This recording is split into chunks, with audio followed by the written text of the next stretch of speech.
पसमानदा आंदोलन लगभग 1990 के आसपास शुरू हुआ और इसको शुरू करने वाले डॉक्टर एजाज अली, मैं जैसा समझता हूँ कि अखिल भारतीय पिछड़ा मुस्लिम मोर्चा उन्होंने शुरू किया और अखिल भारतीय पसमानदा मुस्लिम महाज, उसके बाद फिर अनवर अली जुड़े, शब्बीर अंसारी जुड़े, कई लोग जुड़े।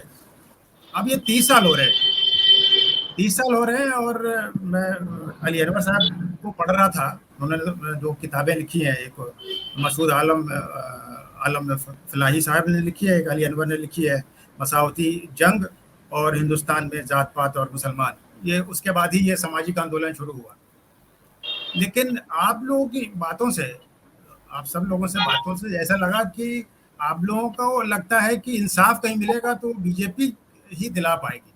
और अली अनवर साहब बिल्कुल उस धुरी से अलग है, उनकी बातों को पढ़िए आप तो लगता है कि वो बीजेपी के बारे में सुनना नहीं चाहते, बीजेपी को अच्छी नजरों से नहीं देखते वो। तो अब आप लगता है आपको कि आपको बीजेपी से कुछ मिल जाएगा, लेकिन आपके बीच का ही एक आदमी, जो बड़ा आदमी, जो पसमानदा आंदोलन को आगे लेके चलता रहा है, तो वो अगर आपस में अगर आप इकट्ठे नहीं होंगे तो आपकी आवाज मजबूत कैसे होगी डॉक्टर साहब? जी, आपने कई एक सवाल एक साथ किए हैं। मैं अगर कोई सवाल का जवाब देना भूल जाऊं तो आप याद दिला दीजिए। देखिए, मैं अनुपम मिश्रा जी ने जो 3 सुझाव दिया है, मैं उसको एक्सेप्ट करता हूं और हम लोग उस पर काम भी कर रहे हैं। अनुपम मिश्रा जी से मैं चाहूंगा कि आगे भी वो हमारा दिशा निर्देश करते रहे और हम उस पर काम कर रहे हैं, तीनों बिंदुओं पे हम काम कर रहे हैं। दूसरा, एक शेर भी आपने पढ़ा था, उसका काउंटर करना बहुत जरूरी है। वो शेर पढ़ के पसमानदा को अक्सर अशराफ पर बेवकूफ बनाता है, तो उसका काउंटर में पढ़ना चाहूंगा। कौन महमूद किस अयाज की बात, न कोई रम्ज है न राज की बात, एक ही सब का बस तमाशा है, तेरी शोहरत है तेरे नाज की बात, जितना रुतबा था उतनी आगे सब, कौन कहता था थी नमाज की बात। तो नमाज की बात नहीं है। हमारे एक एक्टिविस्ट हैं सलमानी बिरादरी से, वो कहते हैं कि मस्जिद में हम भाई हैं और मस्जिद के बाहर हम नाई हैं, बाल बनाने वाले को कहते हैं। दूसरा, आपने कहा कि जो है पसमानदा आंदोलन की बात कही, तो मैंने इस पे एक आर्टिकल भी लिखा है, पसमानदा आंदोलन का इतिहास। पसमानदा आंदोलन का इतिहास बाबा कबीर से शुरू होता है। बाबा कबीर इस देश में मुसलमानों की वो पहली आवाज, पूरी दुनिया में मुस्लिम समाज में सबसे पहले कोई आवाज है सोशल जस्टिस की, तो बाबा कबीर ने उठाई। और जो इस्लाम में, अक्सर ये इस्लाम को लोग क्लीन चिट देते हैं कि इस्लाम में जात पात और नस्लवाद नहीं है। इस्लाम में लिखित रूप से, सैद्धांतिक रूप से, व्यवहारिक रूप, दोनों रूप से जात पात है। कुरान में नहीं लिखा है, कुरान में बहुत सी चीजें नहीं लिखी, लेकिन वो इस्लाम में है। जैसे नमाज पढ़ने का तरीका कुरान में नहीं लिखा है, लेकिन वो इस्लाम में है। उसी तरह से इस्लाम में जातवाद के विरोध में आयतें लिखी हैं, लेकिन जात पात नस्लवाद इस्लाम की सैद्धांतिक रूप में है, फिक्र की किताबों में है, हदीस में है, हर जगह आपको मिल जाएगी। और प्रैक्टिस में भी है, खुलेआम आपको है, खुलेआम इसकी प्रैक्टिस भी होती है, तसव्वुफ में भी और ऐसे। तो आप जो कह रहे थे कि ये क्लीन, तो बाबा कबीर के जमाने से ये बात शुरू होती है। फिर बीच में हाजी शरीयतुल्लाह आते हैं, आसिम बिहारी से होता हुआ ये शब्बीर अंसारी और एजाज अली अलीवर से होता हुआ, परवेज हनीफ साहब से होता हुआ, मारूफ साहब, नूरैन ज़ैसा आपके पास है। ये मैं करेक्शन करना चाहता हूँ। दूसरा, आपने जो सवाल किया इसके बाद जो है वो एक बार दोहरा दे, मैं भूल गया सवाल। अब सवाल ये था कि आपको लगता है कि बीजेपी कुछ आप लोगों के लिए काम कर रही है? बीजेपी वाली सवाल। जी जी जी। देखिए, मैं अली अनवर साहब की किताब में कक्षा 7 में पढ़ा था, मसावात की जंग, वो किताब मेरे पास आज भी है। और इस किताब ने जो है पसमानदा आंदोलन को एक नई दिशा दी है। वो हमारे आइकॉन हैं और हमारे नेता हैं। वो, उनसे हमारे वैचारिक मतभेद हो सकते हैं, लेकिन वो हमारे आइकन हैं, पुरोधा हैं। बाबा कबीर, आसिम बिहारी के नाम में हम अली अनवर का भी नाम जोड़ना चाहेंगे। उनका जो पॉलिटिकल अफिलिएशन है वो एक पॉलिटिक्स में है, पॉलिटिकल राजनेता है वो। तो राजनेता अपना जो उसका पॉलिटिकल अफिलिएशन होता है वहां से, उस लोकेशन से बात करता है। हम सब सामाजिक नेता है, समाज का जो समाजार्थ है उस पर हम बात करते हैं। वो जनता दल यूनाइटेड, नीतीश कुमार और भाजपा के सहयोग से वो बहुत दिन तक राज्यसभा रहे हैं, तो वो एक व्यक्तिगत बातें हैं। मैं उस पर आता हूँ। एकता की जो बात कर रहे हैं, बहुत जगह एकता नहीं होती और एकता संभव भी नहीं है कि किसी कम्युनिटी में जो बिल्कुल बहुत डिफरेंट टाइप के लोग हैं। पसमानदा की बात करेंगे तो पसमानदा केरल का पसमानदा की भाषा और बंगाल के पसमानदा की भाषा, वेशभूषा, कल्चर सब आपको मिलेगा। तो उसकी बात नहीं है। आपने ये जो कहा कि जब आप लोग इकट्ठा नहीं है तो काम कैसे होगा, बीजेपी वाली बात पे इस पर देखिए, हर आदमी जिस लोकेशन पे वो काम करे, अगर कोई राजनीति में है तो वहां से समाज को अपलिफ्ट करने का काम करे, जो समाज में काम कर रहा है वहां से समाज को अपलिफ्ट काम करे, नियत सबकी साफ होनी चाहिए। और इस मामले में अली अनवर साहब की नियत बहुत साफ है, वो पसमानदा को अपलिफ्ट करना चाहते हैं, बहुत उन्होंने त्याग दिया है, बलिदान दिया है। हमारा उनसे जो है भाजपा से संयोग की बात जो है, मैं इस पे स्पष्ट कर दूं कि जो रूलिंग पार्टी है वही राजनीतिक भागीदारी देगी, या जो सत्ता शासन में है हम उसी से भागीदारी मांगेंगे। अब उत्तर प्रदेश में माननीय आदित्यनाथ योगी जी की सरकार है, तो क्या अखिलेश यादव से हम मंत्रालय मांगेंगे, ये बताएं आप। और अगर भारतीय जनता पार्टी किसी पसमानदा को राजनीतिक भागीदारी देती है तो क्या वो फैयाज अहमद फैजी को देगी, वो अपने पार्टी के किसी आदमी को आगे देगी? मांग भी हमारी यही थी। तो भारतीय, और दूसरी चीज, एक बात, दूसरी चीज जो आप ये कह रहे हैं, क्या आपको लगता है कि भाजपा ही करेगी? तो देखिए, भारतीय जनता पार्टी ने कदम बढ़ाया इतिहास में। भारत देश आजाद होने के बाद इतिहास में ये दूसरा मौका है सरदार पटेल के बाद। सरदार पटेल लौह पुरुष थे, लौह पुरुष वाला काम भारतीय जनता पार्टी के नेतृत्व माननीय नरेंद्र दामोदर मोदी ने और माननीय योगी आदित्यनाथ ने उसी कदम को आगे बढ़ के वो किया, लौह पुरुष की तरह काम किया कि पहली बार सरदार पटेल ने काम किया था, नूर मोहम्मद और अब्दुल करीम अंसारी को बिना कांग्रेस पार्टी ज्वाइन कराए बिहार राज्य में मंत्रालय राजनीतिक भागीदारी दी थी। वही काम यहाँ हुआ। बीजेपी ने इससे पहले भी जो अल्पसंख्यक संस्थाएं हैं और विशेष रूप से बीजेपी का जो चरित्र रहा है, वो वहां तो बिल्कुल आले रसूल को ही वो जगह देते हैं, जो एकदम मोहम्मद के घर वाले, अहले बैत का कॉन्सेप्ट है, यानी घर वाले आले रसूल को ही अब तक जगह देते थे।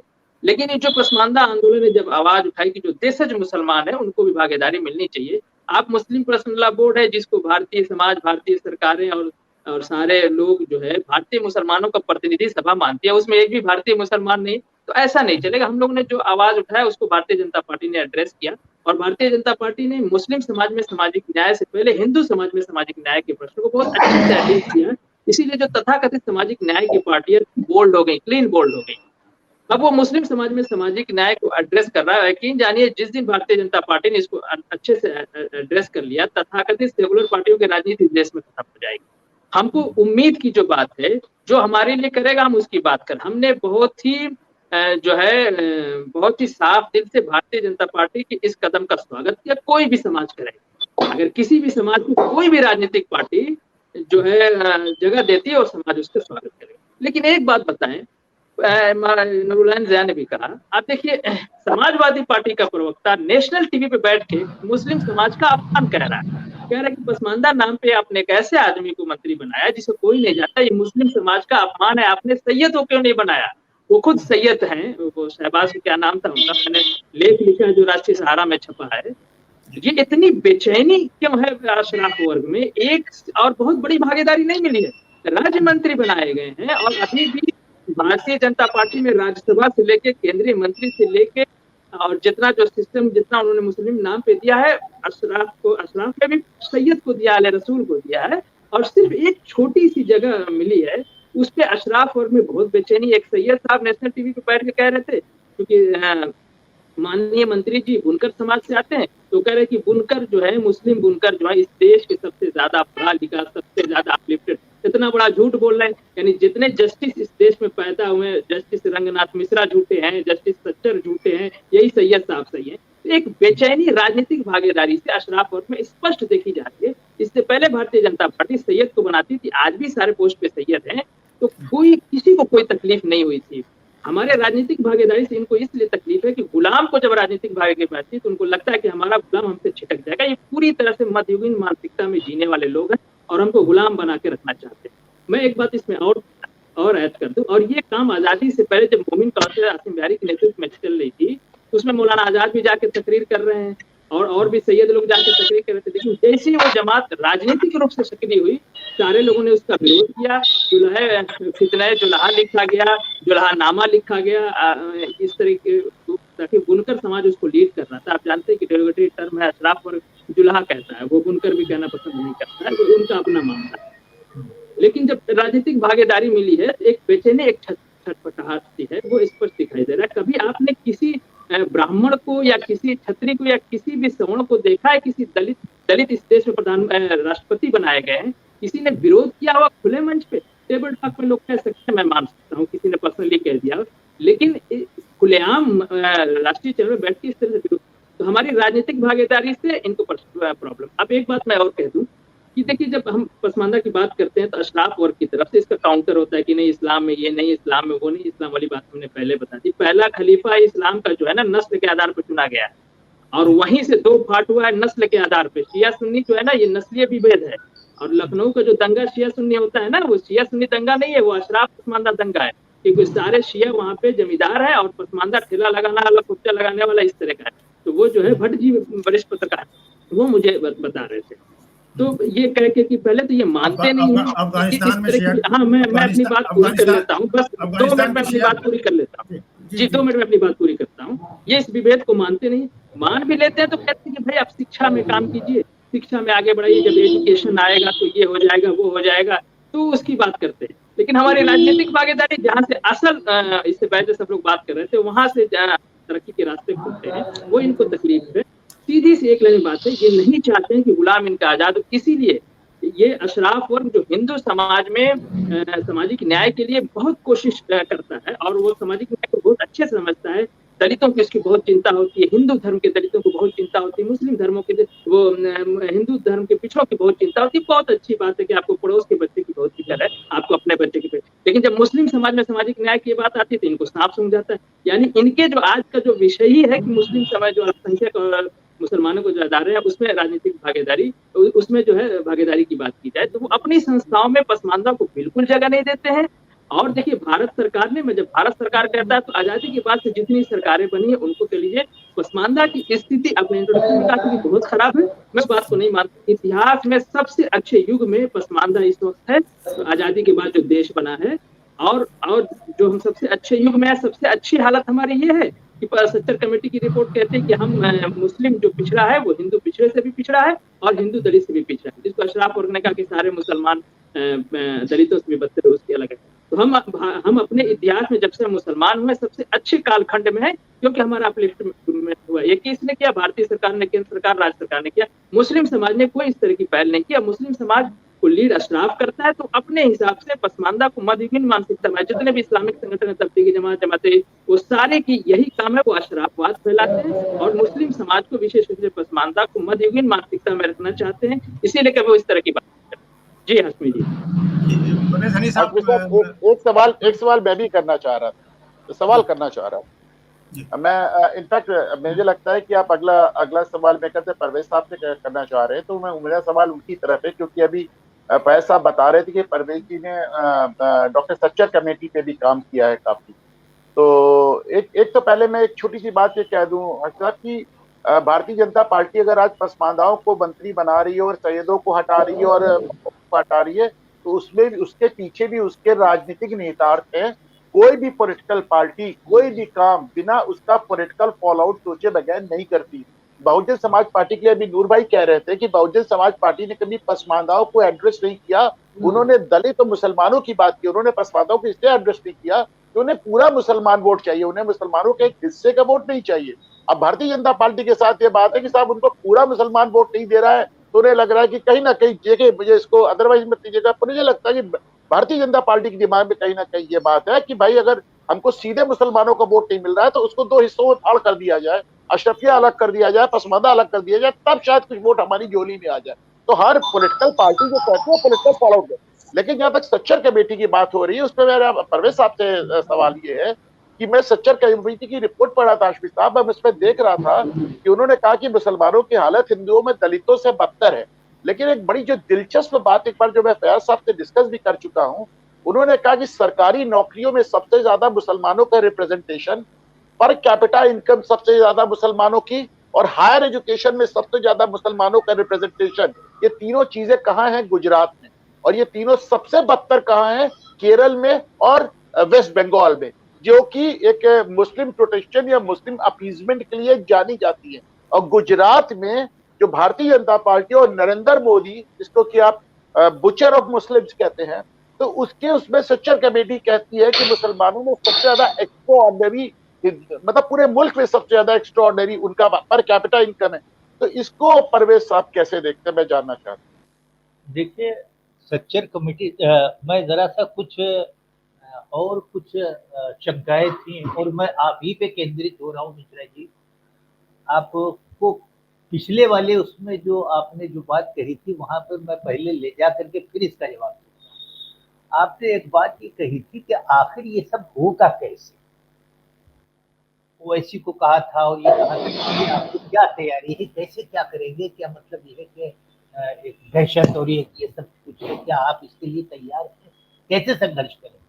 तो मैं एक सबमिशन करता हूँ कि चूंकि मैं पंचायत राज में भी काम किया है मैंने।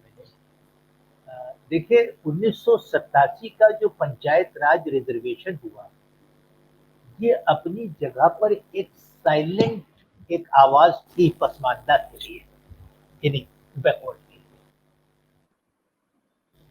लिए। ये जब ये शुरुआत हुई है रिजर्वेशन का पंचायत स्तर पे, तो आप देखिए कि ये चीज देखी कि मैंने खुद इसको जो है एक्सपेरिमेंट में ली और रोहेलखंड डिवीजन में पीलीभीत और ये बरेली बदायूं, ये अपनी जगह पर मुस्लिम हेडेड इनको कहा जाएगा सेक्शन कमेटी में, ये अपनी जगह पर 30। तो इसमें जो पंचायत राज वाली जो बात आई थी, तो पंचायत राज में अब सवाल ये कि मान लीजिए कि एक गांव में वो पसमानदा मुस्लिम बैकवर्ड ही है बहुमत में, और वो इत्तेफाक से जो है वो रिजर्वेशन में जो है ओबीसी में आ गया। तो वहां पे जब ओबीसी में आ गया तो मजबूरी थी कि मुस्लिम ही लड़ सकता है।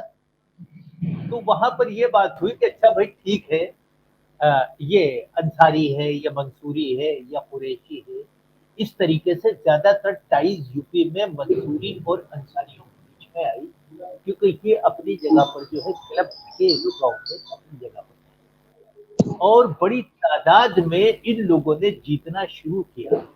पीलीभीत में मैं बताऊं कि पिछले लगातार चुनाव में 50% पसमानदा जो है वो जिला पंचायत के 8 मुस्लिम में से 4 पसमानदा मुस्लिम जिला पंचायत में जीत के आए। प्रधानी के भी चुनाव में ग्राम प्रधानी में पसमानदा जीत करके आ रहे। तो ये जो 3 टायर जो पसमानदा जो पंचायत राज रिजर्वेशन है, इसमें पसमानदा की दस्तक नीचे से होके आ रही अपने आबादी रिजर्वेशन। तो ये अपनी जगह पर शुरुआत है और हम फिर वही 1930 पे राउंड बेस कॉन्फ्रेंस पे ले जा रहे हैं। हमारा जो ऑल इंडिया पसमानदा महाज है वो हम दोबारा इन 30 जिलों में, आपने कहा कमेटी वाली बात आई, तो हम इस 30 जिलों में दोबारा फिर से गोल मेज सम्मेलन करने जा रहे हैं। राउंड बेस कॉन्फ्रेंस के ऊपर कल एजुकेशनल बैकवर्डनेस के ऊपर है, राजनीतिक भागीदारी पे है, इन सब चीजों के ऊपर, और डेवलपमेंट स्ट्रेटजी कि हमको किस जगह पर टच करना है, किन चीजों की हमें जरूरत है, नीड बेस्ड एजेंडा जो है वो हम लोग तैयार करने के लिए इन जगहों पर हम सबसे पहले उस त्रिस्तरीय पंचायत को लेकर के जो उसमें पसमानदा जीत करके आए हैं और जो हमारे आइकॉन्स रहे हैं और जो लोग इसमें काम कर रहे हैं, जो पुराने पहले जीत करके आए हैं, और कुछ जगह पे हार भी के 30-40 वोटों का अंतर होता है ग्राम सभा के चुनाव में, ज्यादा नहीं होता। तो हम इन सबको लेकर के हम इस चीज को शुरुआत करने जा रहे हैं। ये हमारे मिश्रा जी आपकी पहले एक सवाल का जवाब है और इसको लेकर के हम यहाँ से आगे बढ़ेंगे, हम इसमें उत्साहित हैं। अब सच्चर कमेटी की जो बात आपने उसमें वो परवेज साहब एक मिनट आगे बढ़ा इस समय। तो ये जो आप ग्रामीण स्तर पे जो आप शुरू करने जा रहे हैं पॉलिटिक्स, तो वो किसी पार्टी के बैनर तले होगा या आप अपने कोई संगठन बनाने जा रहे हैं? नहीं, देखिए हम लोग राजनीतिक पार्टी से मतलब नहीं, पहले जब तक हम लोगों का एक सोशल जस्टिस की तरफ पहले तो हम कंसंट्रेशन करके उनको इस काबिल तो बनाए कि वो राजनीति में जो है ये समझ सके कि हमारा दुश्मन कौन है और दोस्त कौन है, किसने हमारे साथ क्या किया है क्या नहीं किया है। काडर होगा, हम तो इसका जो है काडर तैयार करेंगे और काडर तैयार करने के बाद जो है फिर उसके बाद में देखा जाएगा कि क्या होता है। भारत डेमोक्रेसी में, राजनीति में कहीं ना कहीं तो हमको सपोर्ट करना ही है, जाना ही है। अभी तो सिर्फ ये कंपैरिजन है कि आखिर हमारे साथ कौन कर रहा है। हमारे पास कई मॉडल्स हैं, हमारे पास कांग्रेस का मॉडल है, हमारे पास दलितों का मॉडल है, हमारे पास पिछड़ों का मॉडल है, हमारे पास बीजेपी का मॉडल। अब जो अभी बात हुई थी के साथ पिछड़ों का, यानी मायावती जी को परेशानी खाली इस बात का नहीं है, जो वो दलित और मुस्लिम की बात करती है, तो बात खाली ये नहीं है, बात सिर्फ उसके पीछे सबसे बड़ा राज ये है कि अगर इसमें हम दलित मुस्लिम की बात करेंगे तो हमको अपने हिस्से में से कुछ देना पड़ जाएगा, सीधी सी बात। और यही वजह थी कि जब मायावती की फुलफिल सरकार बनी तो उन्होंने सबसे पहले एक जो है अध्यादेश जारी किया कि हिंदू जुलाहा उत्तर प्रदेश में नहीं है, क्योंकि बिहार में सुप्रीम कोर्ट में आदेश वाल्मीकि का हो चुका था, वाल्मीकि का। उन्होंने सोचा कहीं ऐसा ना हो कि ये जुलाहा जो है उस सुप्रीम कोर्ट के आदेश में जाने के बाद जो है कहीं उत्तर प्रदेश में चुनाव लड़ने लगे रिजर्व सीट से, तो हमारा कबाड़ा हो, बहुत सी बदतमीजी हुई है। हालांकि अब दलित सीटों के ऊपर मायावती का पल्ला बिल्कुल साफ हो चुका है, तो वो उसके लिए हमदर्द एक ये भी उनका निशाना है। अब आ जाइए एम वाई के ऊपर, एक दूसरा जो है वो एक सिस्टम बनता है मुस्लिम और यादव समीकरण, बड़ा मशहूर समीकरण है। पिछड़ों की बात हुई, अभी काशीराम जी की बात हुई कि बिहार में बहुत कामयाब है, बिहार में बहुत बिहार और उत्तर प्रदेश में जो है ये दो सियासत बनी। कांग्रेस को उठा के पीछे फेंक दिया गया कि नहीं साहब सब बेईमानी की बात है, पिछड़ा जो है वो है। तो मुसलमान ने सोचा कि भाई पिछड़ों की बात कर रहे हैं, जब हमारे कॉन्स्टिट्यूशन में सब मुस्लिम्स को दलितों को भी पिछड़ों में डाल दिया गया, तो ये हुआ कि नहीं साहब ये हमारा जो है कुछ करेंगे। देखिए ये एक रिवोल्ट था, एक साइलेंट रिवॉल्यूशन था, और उसमें जो है आप देखिए कांग्रेस को फेंक करके ये एम वाई जो है वो गिरा। क्या हुआ, इसका क्या नतीजा देखा 1989 आज तक कांग्रेस तो बिल्कुल बाहर हो गई। अब जो इसमें थे, इसमें क्या किया, वाई शुद्धिकरण शुरू हो गया, यादव का जो है वो स्टैंपरिंग शुरू हो गई, सेचुरेशन शुरू हो गया। अभी मिश्रा जी ने इशारा किया था कि सेचुरेशन ये हुआ कि पीसीएस में ले लीजिए, आज तक सब जांचें हो रही हैं, सब सामने आ रहा है, और आप ये समझ लीजिए हम्माम में ये सब नंगे हो गए। ये दोनों लोग, दोनों बिहार और उत्तर प्रदेश का जो यादव जो सिस्टम था, जो संस्करण था एक तरीके से प्रेस की मीडिया में, समझ लीजिए ये नुमाया हो गया। और नुमाया ये हुआ कि आप देखिए कि इनकी गुंडागर्दी के खिलाफ, इनके तौर तरीके के खिलाफ, इनके यादववाद के खिलाफ जो है वो आदमी सोचने लगा है। इसके बाद में तभी तो एक अल्टरनेट हमारे पास एक मॉडल बीजेपी का आया। हमने देखा कि बीजेपी जो है वो अपनी जगह पर कम से कम, देखिए ब्राह्मण की बात कही जाती है, हम ये स्पष्ट कह देना चाहते हैं कि हिंदू ब्राह्मण, ये लोग जो है वो बड़ा ब्राह्मणवाद हमारे कुछ मुस्लिम भी बोल देते हैं इस चीज को देखा देखी में, ये लोग ब्राह्मण ब्राह्मण करते चले कि राजनीतिक ब्राह्मणवाद आ गया। मायावती ने कहा कि इनको वही तिलक तराजू तलवार और फलाना और ढिमाका क्या है, इन लोगों ने भी ये सब कुछ किया। लेकिन हकीकत तो यह है कि ब्राह्मण जो है हिंदुस्तान में आज फिर सोशल जस्टिस की तरफ, एक रिलीजियस बैन होने के बावजूद भी इसने कितना काम आगे किया, कितना आगे बढ़े। क्या राजा राम मोहन राय जी ने जो है वो जिस तरीके से जो है वो तमाम सब जो है वो अंग्रेजों के बाद में फिर ये हमारा ब्राह्मण समाज लेकर के आया, आज बराबरी पे बैठा रहे हैं और अपने लोगों को डांट रहे हैं, तो बैठ जाओ, इनको जो आगे दे। हमारा जो सैयद है, जो जिसको इस्लामिक, जिसको मुस्लिम ब्राह्मणिज्म कह दीजिए, क्या उससे बदतर साबित नहीं हुआ। तो अब जो स्थिति है वो ये है कि जो सच्चर कमेटी में हुआ उसमें एक बड़ी कमी रही। मैंने कहा इस बात को चूंकि मैंने इसमें जो है वो एक मैं लीडिंग ऑर्गेनाइजेशन का एक और पहले 1986 में मैंने इस पसमानदा को और ओबीसी को, मुस्लिम दलित सब एक के ऊपर काम किया। तो मैंने ये सोचा कि जब इनका जो नोट जारी हुआ अखबारों में सच्चर कमेटी का, तो मैंने देख करके पढ़ा कि एक अच्छा एक शुरुआत हो रही है, और इसमें सरकार ये कह रही है कि चूंकि हमारे पास कोई डाटा नहीं है, इन्होंने साफ साफ ये कहा कि मेरे पास कोई मुसलमानों के डाटा ही नहीं है कि हम कैसे क्या करें, कहाँ से शुरू करें, कहाँ से खत्म करें, किसे पकड़े किसे छोड़े। तो ये जब बात आई तो उसके बाद हमने सोचा कि अब हमारा एनजीओ का ये काम है कि हम इसमें मुस्लिम हेडेड जिलों में सर्वे कर डालें और करने के बाद इसको भेज दें। इन्होंने मांगा था कि साहब हमको जो है वो इसमें जानकारी चाहिए। हमने उस पर सर्वे करके बाकायदा 4 जिलों जैसे पीलीभीत, बरेली, बदायूं और आपका जो है ये लखीमपुर, इसको सर्वे करके हमने बेसलाइन था, कुछ क्वेश्चनर्स ले लिए थे पिछले उसके लेके, और उसको जो है बना करके हमने भेजा।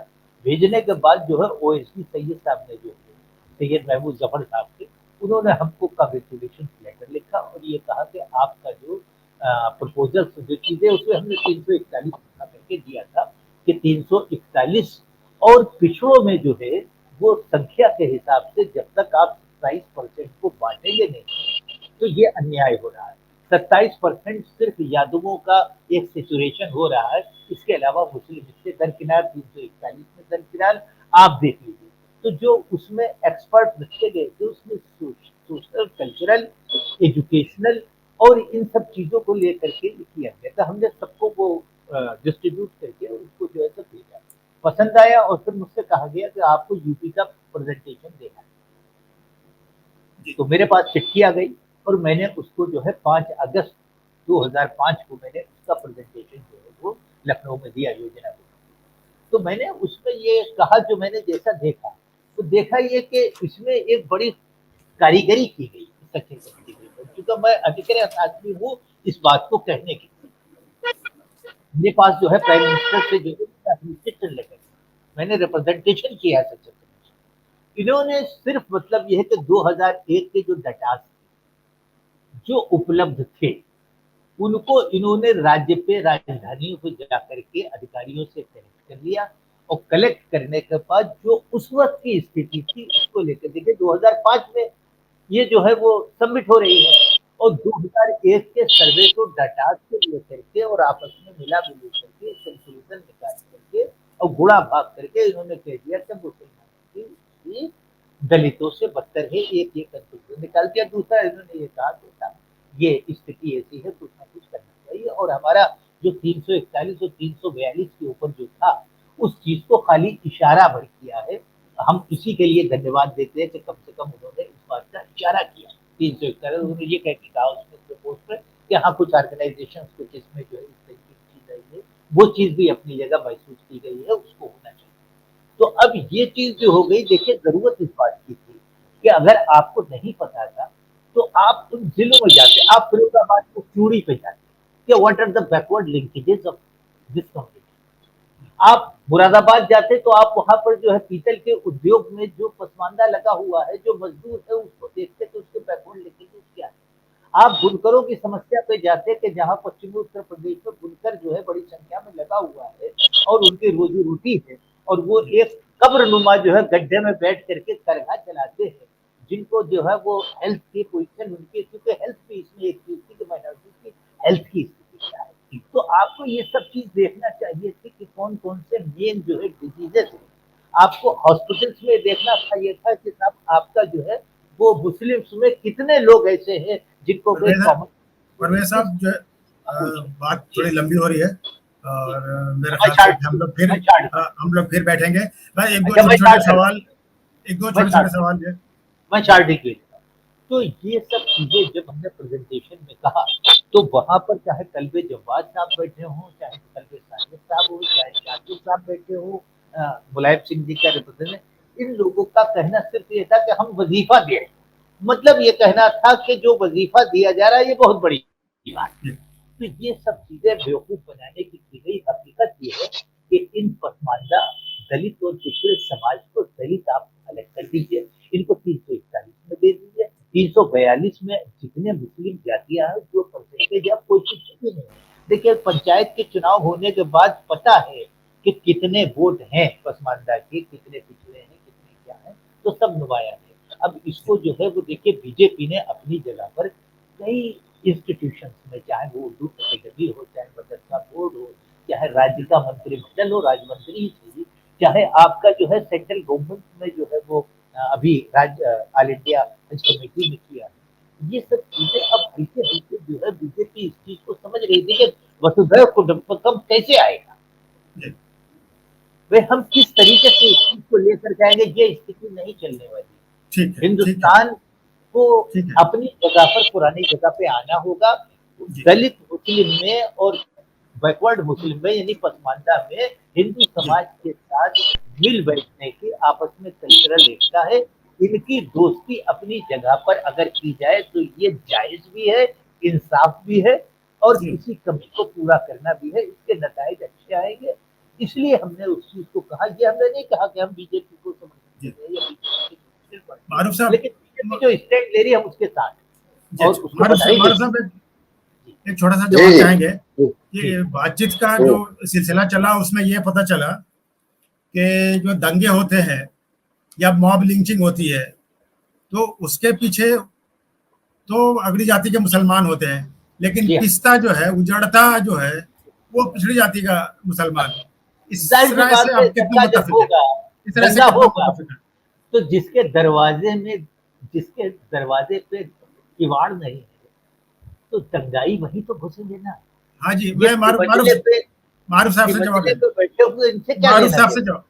जी मारूफ साहब जी, ये सीधा सा मामला है। जब भी कोई सांप्रदायिक हिंसा फैलेगी तो रोड पे कोई जो खुंचा लगाया हुआ होगा, जो फेरी लगाया हुआ होगा, वो सारे काम पसमानदा ही करते हैं। जो फेरी रोड पर फल लगा के सब्जी बेचता हुआ कुंडला हमारा होगा, और रोड पर जो फेरी लगा के बर्तन बेचने वाले हमारे हाशमी या ये बिरादरी के लोग, दफाली बिरादरी के लोग होंगे, वही फंसेंगे। इस तरह से जो कामगार जातियां हैं, जो जगह जगह मजदूरी पेशा हैं, जो भूमिहीन है, मुसलमानों की कामगार जातियां हैं जिनको पसमानदा हम लोग कहते हैं, वही हर जगह फंसेंगी। और जहाँ तक परवेज हनीफ साहब ने कहा, जिनके दीवारें नीची होंगी, जिनकी दीवारें कच्ची होंगी, जिनके घर में दरवाजा नहीं होगा, जिनके घर में पल्लियां होंगी, वही दंगाई घुसेंगे और महलों में दंगाई नहीं घुस पाते हैं। दूसरी बात, फैयाज साहब अक्सर एक बात कहा करते हैं, कह दो फैयाज साहब कि जिस दिन दंगे में अशराफ मारे जाने लगेगा, जिस दिन दंगे में अशराफ मारे जाने लगेंगे, उस दिन से दंगे भारत में खत्म हो जाएंगे। उस दिन से भारत में दंगे खत्म हो जाएंगे, क्योंकि ये हमेशा जज्बाती इश्यूज पे माहौल खराब करते हैं। अभी एक बात अगर आप हाशमी जी आज्ञा दें तो मैं एक बात कहूं, एक बात मैं ऐड कर दूं मारूफ साहब की बात में, अगर आप आज्ञा दें तो। मैं अभी आपके पास आ रहा हूं, इनके पास मैं दंगे वाली बात में एक बात ऐड कर दूं, अगर आप आगे ये देखिए, दंगे तभी शुरू हुए जब अशराफ का, मैं उसको मुस्लिम शासनकाल नहीं कहता, अशराफ शासनकाल कहता हूँ। अशराफ शासनकाल का जब डाउनफॉल होने लगा तो ये दंगे वाली कहानी शुरू हुई, और इसके पीछे कहीं ना कहीं आप अशराफ वर्ग को ही पाएंगे। वो सांप्रदायिक, जब सांप्रदायिकता चलेगी, सांप्रदायिक दंगे हो गए तो पसमानदा ज्यादा बड़ा गुलाम बन के उनके साथ रहेगा। इसीलिए देखिए, मॉब लिंचिंग, पसमानदा, इसमें मॉब लिंचिंग और दंगे में पसमानदा ही मारा जाता है। तो हमको लगता है कि नहीं, भाईजान के पीछे रहना ज्यादा सही है, हिंदू हमें मार रहे हैं। मैं अपने आंदोलन में मैं छोटी छोटी मीटिंग करता हूँ, पसमानदाओं को समझाता हूँ कि देखिए, हिंदू तो अगर हम मान लेते हैं कि हिंदू हमें मारता भी है तो दंगे फसाद मॉब लिंचिंग में ही मारता है, लेकिन अशराफ हमें रोज मारता है, तिल तिल मारता है। तो हमें जो रोज मार रहा है उससे हमको अगेंस्ट उसके जो है डिफेंस अपना रोने भी नहीं देता, मारता है, रोने भी नहीं देता। आपसे ये जो है आखिरी सवाल मैं पूछना चाह रहा हूँ फैयाज साहब कि मुसलमानों ने, अगड़े मुसलमानों ने आज़ादी के बाद से लेके अब तक, आप भी मानते होंगे, बहुत कुछ किया। सर सैयद अहमद को कितनी भी गाली दे दे, लेकिन तालीम के मामले में उनको फिर भी याद करते हैं लोग, तो उनके योगदान को इनकार नहीं किया जा सकता। तो ऐसा कोई आंदोलन या ऐसा कोई फार्मूला नहीं है कि अशराफ को ही मिला लें और अपना हकूक लें और आप सरकार से भी दबाव डालें ताकि आप जो है अपलिफ्ट हो, आपका विकास हो। ऐसा कोई रास्ता नहीं है क्या? देखिए, भारतीय संविधान में तभी कुछ लोग को आगे लाने के लिए रास्ता बताया गया, और भारतीय संविधान में जो रास्ता बताया गया, अशराफ वर्ग उसको खूब समझता है, और हिंदू समाज में वो वही रास्ता अपनाने की बात करता है। लेकिन जहाँ तक मुस्लिम समाज की बात है, हमने कहा ना, वो चाहता है कि मध्ययुगीन मानसिकता में पसमानदा रहे। इसीलिए जितनी भी तबलीगी जमात, इस तरह की जितनी संगठन है, और मारूफ जी ने बहुत कहा कि अगर इन संगठनों में पसमानदा को भागीदारी मिली तो अशराफ को जो ट्यूनेशन थ्री है, मुस्लिम मेंबर से जो अलगाववाद है, वो नमस्ते की जगह आदाब ले आता है, वो वंदे मातरम को खराब कहता है, तो वो जरा सा न्यूट्रलाइज होगा। ये एक बड़ा फायदा। दूसरा, अशराफ वर्ग का जो है ना, उसके अंदर न्यायिक चरित्र ही नहीं है, उसको साथ लेके काम करना था कि अशराफ के पास बड़ा अच्छा मौका है, पसमानदा ऑलरेडी उसका गुलाम है, भक्त है, वो अगर अशराफ वर्ग इसको लीड कर ले, सामाजिक न्याय की बात कर ले, तो सारा मसला ही हल हो जाएगा। लेकिन अब तक इतिहास भूगोल उनका ऐसा रहा है कि उसमें हमें उम्मीद नहीं दिखाई दे रही। इसलिए हम अपने बल पे, भारतीय मूल का देशज मुसलमान, देशज पसमानदा, अपने बल पे, हम जैसा कि मिश्रा जी कह रहे थे, अपने बल पे हम आगे बढ़ना चाहते हैं। हमें अशराफ से कोई उम्मीद नहीं है, और उम्मीद इसलिए नहीं है कि वो हमारा डायरेक्ट उत्पीड़क है और उसका 1400 साल का उत्पीड़न का इतिहास हो रहा है। अगर मेरी बात गलत है तो वो आगे बढ़ के मुस्लिम पर्सनल लॉ बोर्ड में उसको सामाजिक न्याय स्थापित करके अपने घर से इंटरनेशनल यूनिवर्सिटी में अलीगढ़ मुस्लिम, देखिए अलीगढ़ मुस्लिम यूनिवर्सिटी एक ऐसी यूनिवर्सिटी है दुनिया की जिसमें दुनिया जहान के हर प्रकार का आरक्षण है सिवाय सामाजिक न्याय के आरक्षण को। वो माइनॉरिटी की यूनिवर्सिटी है, अगर सामाजिक न्याय का आरक्षण होगा तो 90% जो पसमानदा है वो लाभान्वित होगा, वो हमें लाभान्वित नहीं करना चाहते हैं। तो ये जो, और आपने शुरू में कहा था कि हम इसको टारगेट कर रहे हैं, हम उनको अशराफ को नहीं टारगेट कर, अशराफ ने हमें टारगेट कर रखा है। हम तो सेल्फ डिफेंस कर रहे हैं, हम अपने को बचाने का प्रयत्न कर रहे हैं। जी जी जी हसमी जी। और दूसरा आपने सर सैयद की बात की, सर सैयद सिर्फ 5% अशराफ मर्दों को एजुकेट करना चाहते थे। सर सैयद पे बहुत से मेरे वीडियो से बहुत से मैंने 3-4 लेख भी लिखा है। तो सर सैयद मसीहा नहीं थे, सर सैयद ने जिसके मसीहा होंगे उनके मसीहा होंगे। सर सैयद हमारे ऑपरेशन है, अल्लामा इकबाल ऑपरेशन है, हमारे मौलाना आजाद हमारे ऑपरेशन है, ये जो है जितने भी इस्लामिक संगठन है जो अशराफ वर्ग लीड कर रहा है वो सारे संगठन हमारे ऑपरेशन है। हम अपने उत्पीड़न से आजाद होना चाहते हैं, हम अशराफवाद से आजाद।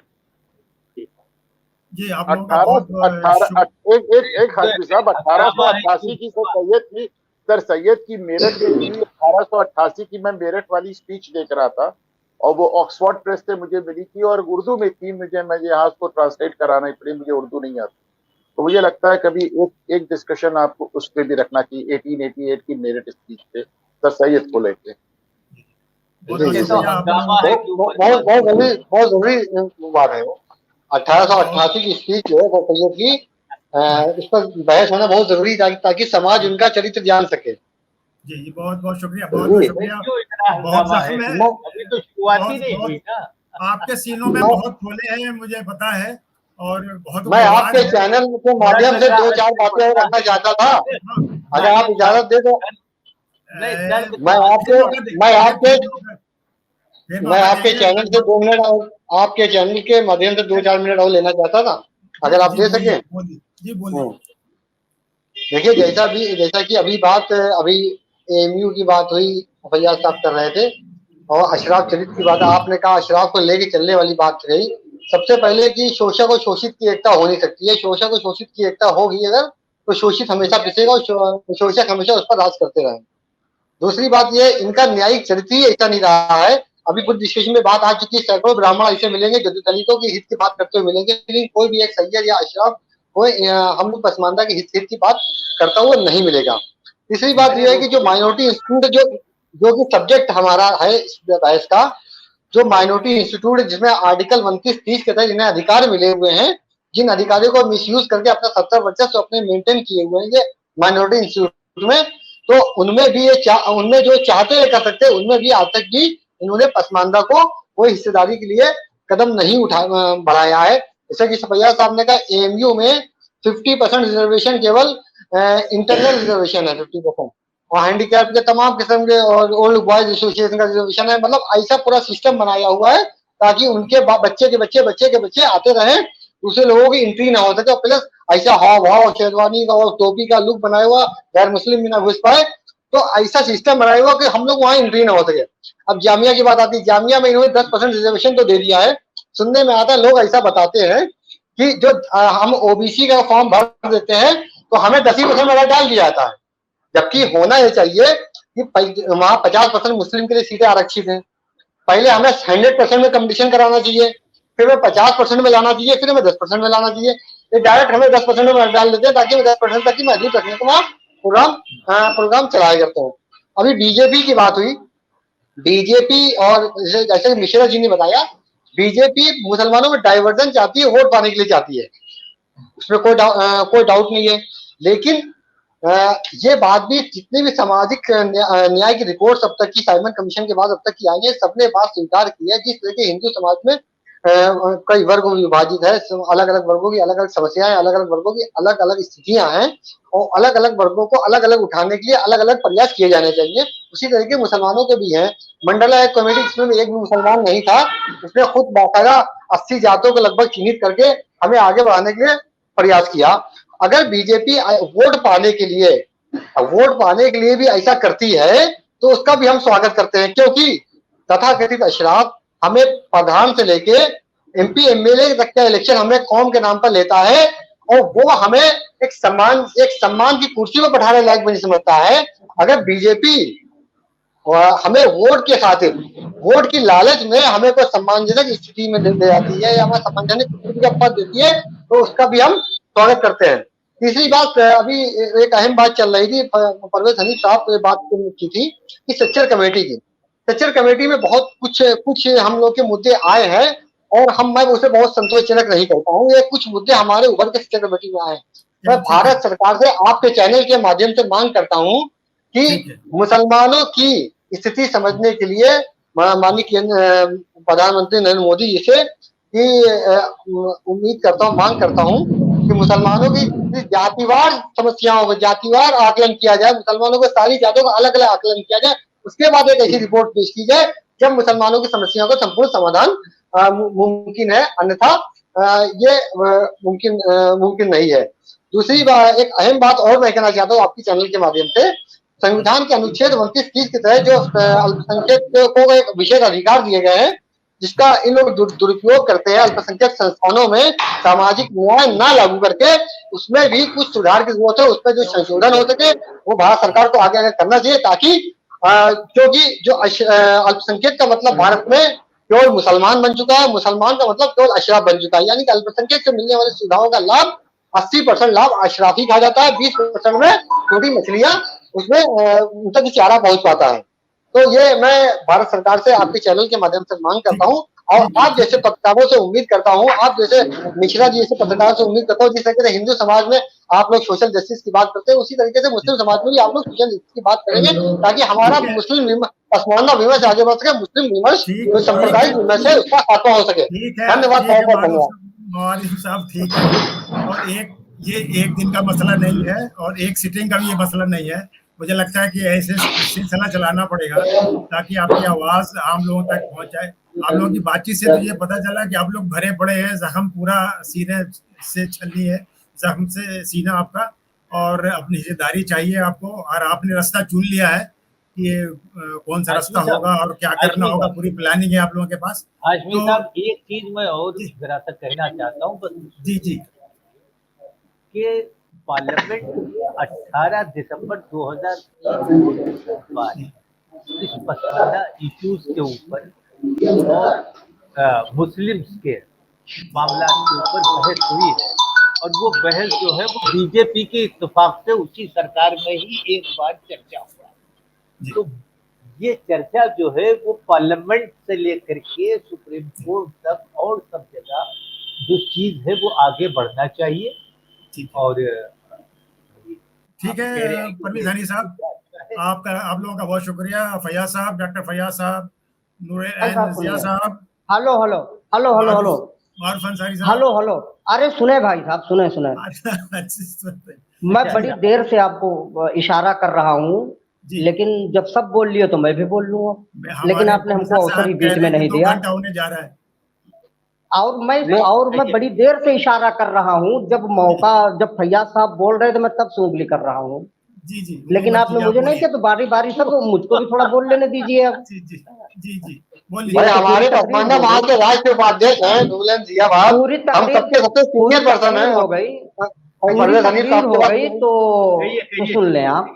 जी देखिए, पहले मैं मिश्रा जी की बात करूँ तो बीजेपी नो डाउट, वो मारूफ साहब की बात दुरुस्त है कि BJP no doubt vote division के लिए वो कर रही है, इसीलिए वो कर रही है। एक डिस्कोर्स खड़ा हो गया, हमने डिस्कोर्स खड़ा कर दिया तो उस पर काम हो रहा है, इसलिए हम संतुष्ट हैं, पहली चीज। दूसरी चीज देखिए, अशराफ है बहुत चालाक, और जिस चीज को मैं कहना चाहता हूँ कि मैं थोड़ा सा वहां पर मैं इख्तिलाफ करता हूँ। फैयाज साहब ने एक बात कही है उससे, अशराफ जैसे सच्चर कमीशन ने कहा कि मुसलमान दलितों से बदतर, ऐसा कहीं नहीं कहा। उसने कहा अरजान मुसलमानों की हालत दलितों से बदतर है, लेकिन इन्होंने कहा मुसलमान दलितों से बदतर है, ऐसा कहा।